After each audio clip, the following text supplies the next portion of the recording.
Hey guys, today we have the Croatian-made 9mm Springfield Echelon striker-fired handgun, a massive upgrade from the old XD and XDM series of handguns. Weighing in at just about 1.5 pounds unloaded, it has an overall length of 8 inches, a height of 5.5 inches without red dot, 6.25 inches with red dot, an overall width of 1.2 inches, and a 4.5 inch hammer forged barrel. 100% this is a full-sized beast that's packed full of features. The Echelon comes standard with 2 magazines. Both are 17-round mags, but they also do come with the +3 mag extensions if you want.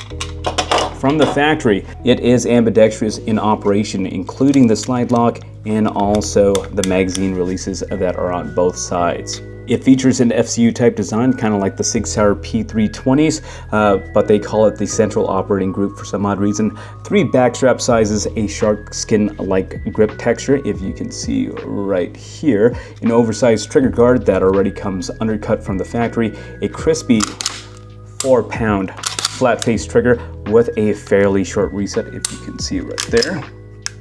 There we go.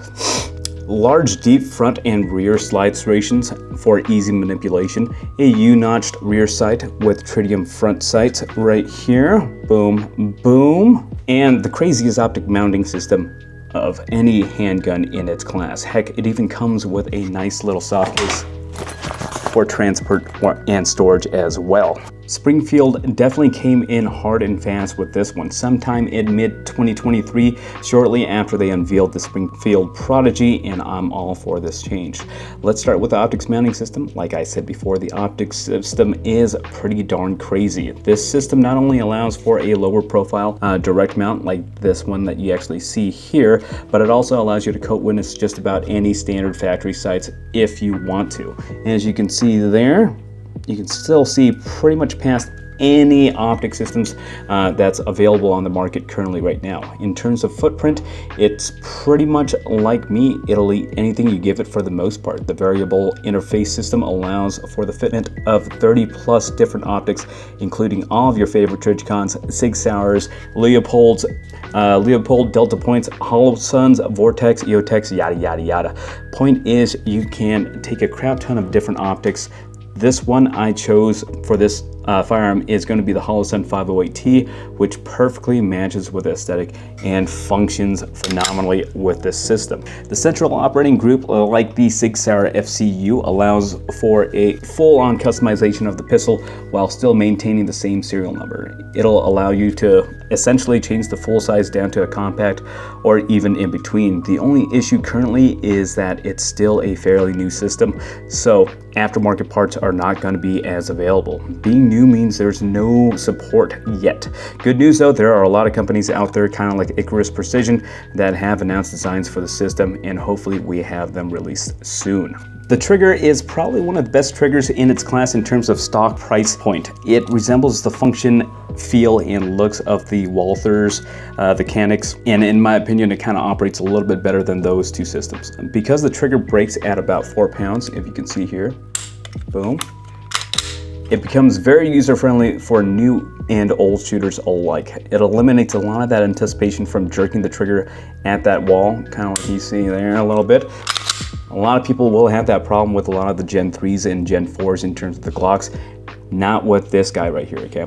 The short reset on this trigger allows you to shoot fast and accurately without effort. And by fast, I do mean fast. It also helps with the Echelon having such a low bore axis. It's very similar to like a Shadow Systems if you actually handled any of those systems out there. And it also does make this pistol shoot pretty damn flat by itself. As with all things though, the Echelon can't be 100% perfect.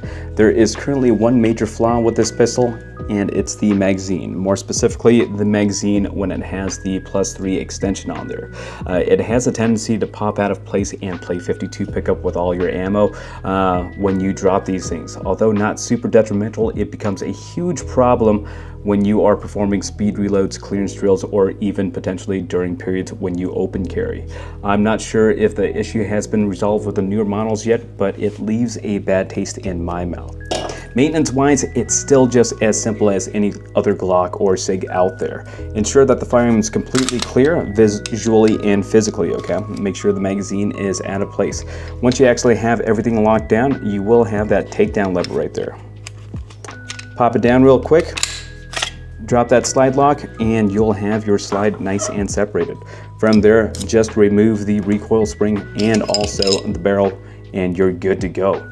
In order to reassemble it after you have taken care of things, just do everything in the opposite direction and it should be fine again for you, okay?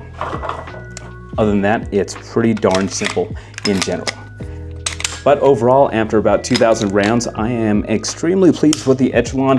Like I said before, the only issue I have seen on this firearm is the magazine, but nothing else really. For the price point and all the things that you get with this firearm, it's hard to pass up on a deal like this. They range anywhere between about $625 to about $675, depending on the version that you get.